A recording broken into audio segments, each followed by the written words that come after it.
Most fish tanks are decorated for the person sitting on the couch. That's the problem. Because your fish aren't experiencing that tank the way you see it. They're navigating it, reading it, and making decisions based on it every single day. What we're going to do here is look at 7 things you can change in any aquarium that are grounded in actual fish neuroscience, how fish process space, landmarks, color, and movement. Some of this will confirm what good aquascapers already do intuitively. Some of it will contradict advice that gets repeated constantly online. And one of these will probably make you want to rethink a purchase you've already made. The core idea running through all of this is simple. A tank doesn't feel bigger because it looks bigger to you. It feels bigger to your fish when it gives them more usable information, more routes, more choices, more places that mean something. Keep that in mind because it reframes everything else. Trick number 1 is giving your tank addresses. Research on zebrafish found that when visual landmarks were present, feeding times in murky water dropped significantly, demonstrating that zebrafish use visual landmark cues to navigate to foraging sites when visibility is impaired. Think about what that means for your tank. Even in clear water, a fish that has a distinct high-contrast reference point near its feeding zone can locate that zone faster and with less stress. One well-placed, visually distinctive object, a dark piece of driftwood, a bright-colored stone, something that stands out from the background, does more navigational work than 10 random decorations scattered around the glass. The key word there is meaningful. Fish use environmental geometry together with conspicuous landmarks to reorient toward foraging sites and social stimuli. A landmark only helps if it's tied to a destination. Putting a bright ornament in the middle of the tank where nothing happens isn't an address, it's just furniture.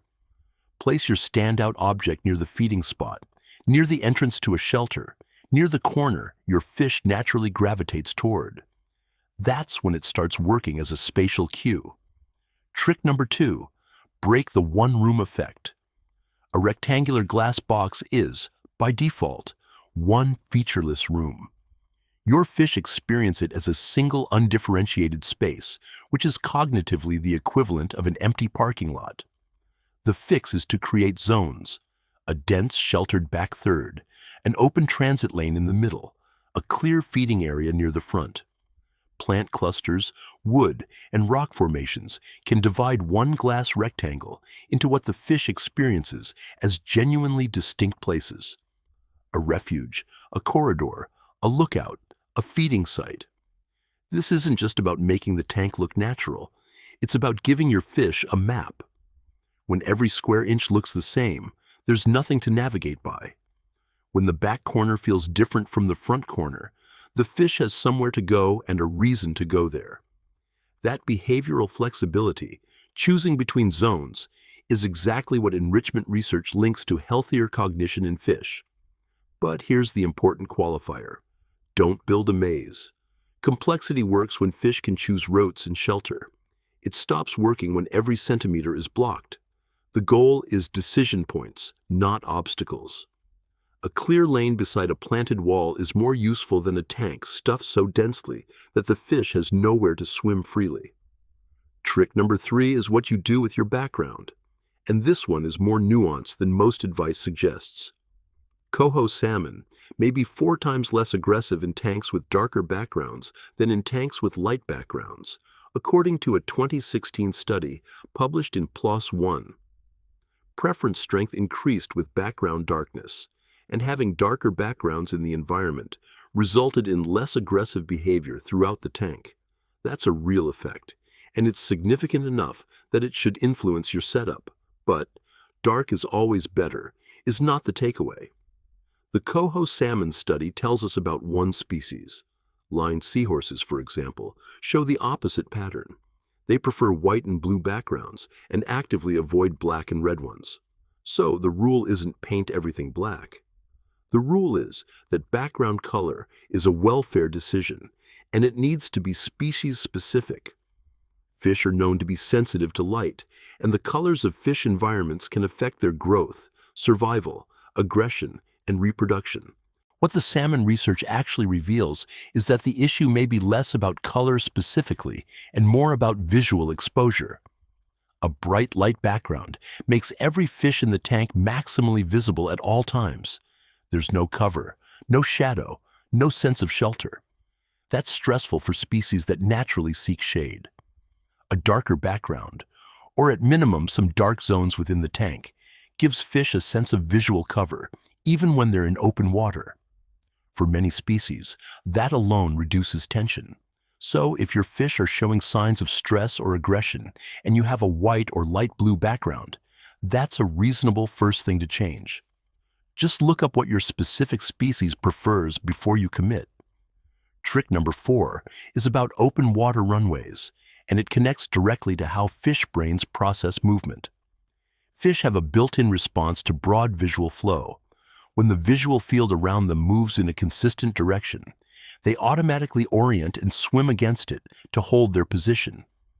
This is called the optomotor response, and it's essentially a hardwired navigation tool. A clean, unobstructed swimming lane beside denser planting doesn't just look nice. To a fish, it reads as a meaningful route, a corridor with a clear direction and purpose. It's the difference between a hallway and a cluttered storage room. This matters because open space in an aquarium is often treated as wasted space, something to fill. The science suggests the opposite.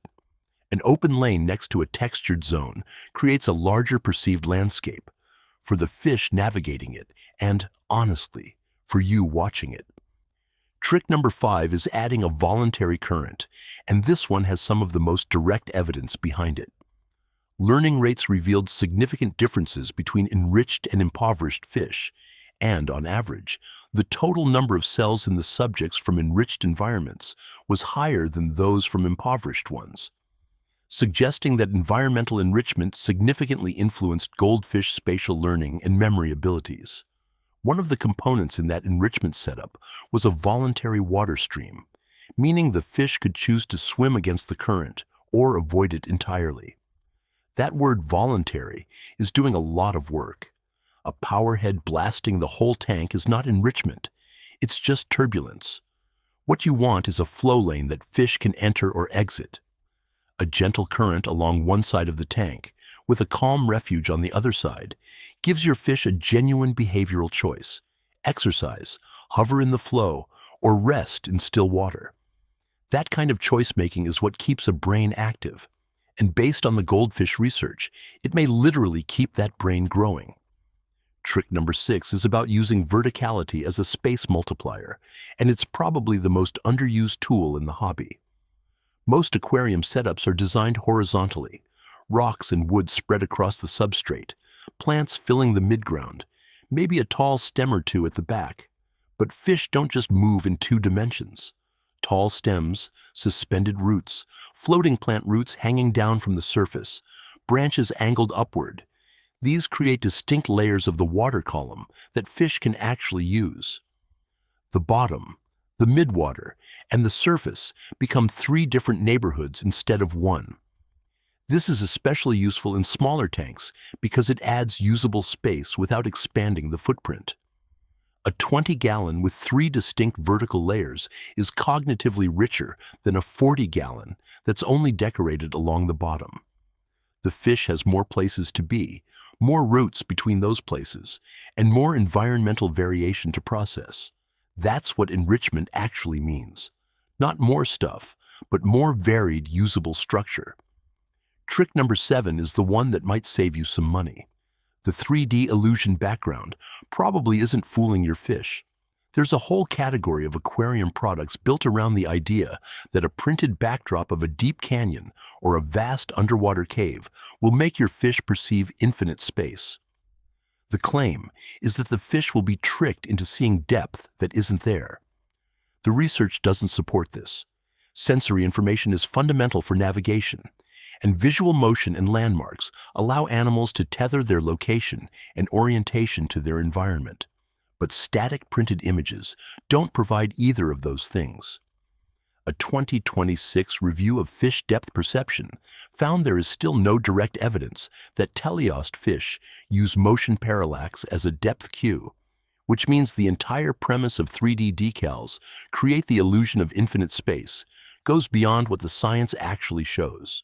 There's also a zebrafish study that tested whether fish responded to social stimuli decorated with patterns designed to imply depth or apparent movement. The fish showed no preference for the depth-cued versions. Pictorial depth alone didn't make a fake stimulus convincing.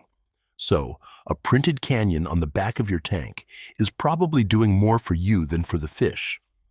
What does work at the back of the tank is real structural complexity. Dense planting, layered wood, objects at different depths, because those create actual spatial variation that fish can navigate into and around, not just look at. Now, before we get to the takeaway here, if you've been keeping fish for a while and you've actually tried any of this, rearranging zones, adding a flow lane, changing your background, drop it in the comments.